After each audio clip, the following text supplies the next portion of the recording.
10 साल से जो हालात रहे जम्मू कश्मीर में, बिलखुसूस 2019 5 अगस्त के बाद, तो जम्मू कश्मीर के लोगों को बहुत सारी प्रॉब्लम्स हैं, बहुत मुश्किलात हैं, और उसके लिए एक स्टेबल गवर्नमेंट का, एक मजबूत सरकार का बनना बहुत ज़रूरी है। मैं जो हमारे PDP के जो हमारे लीडर्स हैं, वर्कर्स हैं, जिन्होंने हमें बहुत मुश्किल हालात के बावजूद वोट डाला, उनकी भी बहुत शुक्रगुजार हूँ, और उनसे यही अपील करूँगी कि हिम्मत नहीं हारनी चाहिए। उतार चढ़ाव आते रहते हैं, और मुझे इस बात की खुशी है कि जिस तरह से लोगों ने वोट किया एक स्टेबल गवर्नमेंट के लिए, तो जो इसमें गड़बड़ करने का कोई चांस नहीं अब, क्योंकि लगता था कि अगर मैंडेट कुछ मिक्स्ड होगा, अगर एक तरफा मैंडेट नहीं होगा, तो फिर उसमें बहुत सी शरारतें हो सकती थी, बहुत सारी उथल पुथल हो सकती थी, और कहीं ना कहीं यहाँ के जो लोगों ने मैंडेट दिया है उसको डिफीट करने की बात हो सकती थी। इसलिए I congratulate all of them, specially people of Jammu and Kashmir, जिन्होंने बहुत जो है सोच समझ के एक स्टेबल गवर्नमेंट के लिए वोट दिया है।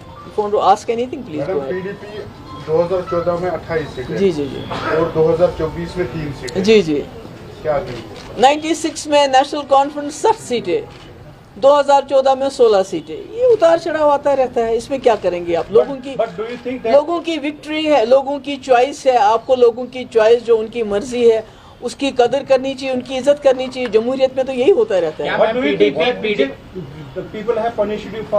नहीं, मुझे लगता है कि लोग चाहते थे एक स्टेबल गवर्नमेंट, और उनको लगा नेशनल कॉन्फ्रेंस और कांग्रेस जो है वो हमें स्टेबल गवर्नमेंट दे सकती है, और कहीं ना कहीं बीजेपी को दूर रख सकती है। I think that is the, मुझे लगता है सबसे बड़ी वजह।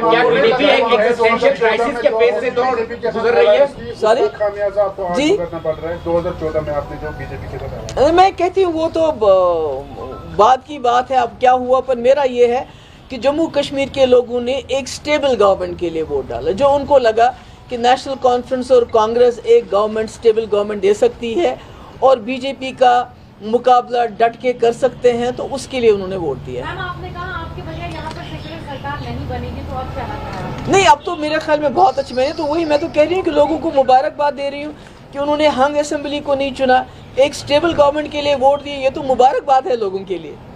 Ma'am, as a former chief minister, why do you think people didn't vote for PDP? नहीं, मैं तो बार बार वही बात कह रही हूँ कि नेशनल कॉन्फ्रेंस और कांग्रेस का लग रहा था कि वो गवर्नमेंट बना सकते हैं, मिलजुल के एक स्टेबल गवर्नमेंट बना सकते हैं, और जम्मू कश्मीर के लोगों ने, खासकर कश्मीर के लोगों ने चुना कि हम एक तरफा वोट दे के एक स्टेबल गवर्नमेंट को वोट दें कि उन्होंने अपोजिशन से ज़्यादा सरकार को वोट देने का जो फैसला किया। मैम, बहुमत का आंकड़ा चूंकि 48 हो जाएगा, ऐसे में अभी पूरी फाइनल रिजल्ट नहीं आए हैं, अगर जरूरत पड़ती है बीडीपी के 2-3 विधायकों की, देखिए, मुझे लगता है कि नेशनल कॉन्फ्रेंस और कांग्रेस 50 तक पहुंच जाएंगे। ये मेरा अपना, ये आज का नहीं है, ये मेरी एक हफ्ते से पहले मेरी एनालिसिस है कि कांग्रेस और NC को किसी की ज़रूरत नहीं पड़ेगी सपोर्ट की।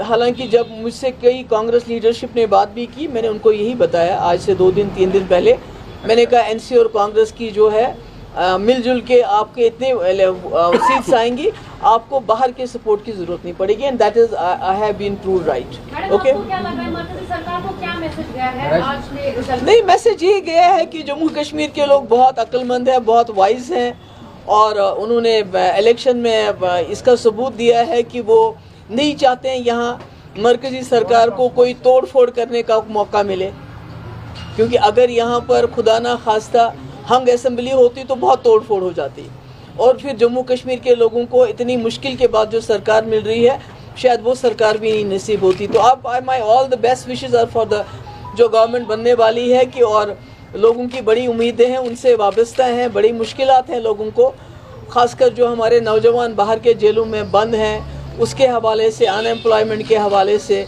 बिजली के हवाले से। तो मैं उम्मीद करती हूँ कि इतना बड़ा मैंडेट उनको मिला है, वो लोगों की जो उनसे जो उम्मीदें हैं उन पे पूरा उतरेंगे। Thank you so much. कौन सी वजह रही आपके हिसाब से जो जम्मू कश्मीर के लोगों से कम्युनिकेशन आप नहीं बिठा पाई? सॉरी मैम, वो ऐसी कौन सी वजह? नहीं, कोई कम्युनिकेशन नहीं है, लोगों की चॉइस है।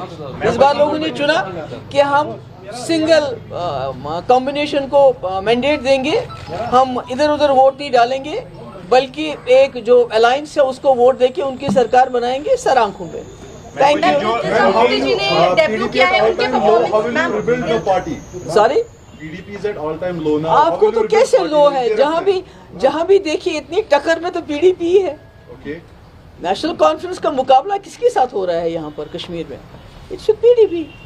तो मुझे तो नहीं लगता है कि आप गांधरबल में कितने वोटों से टक्कर दे रहे हो, आप बड़गाम में टक्कर दे रहे हो जो चीफ मिनिस्टर फेस है।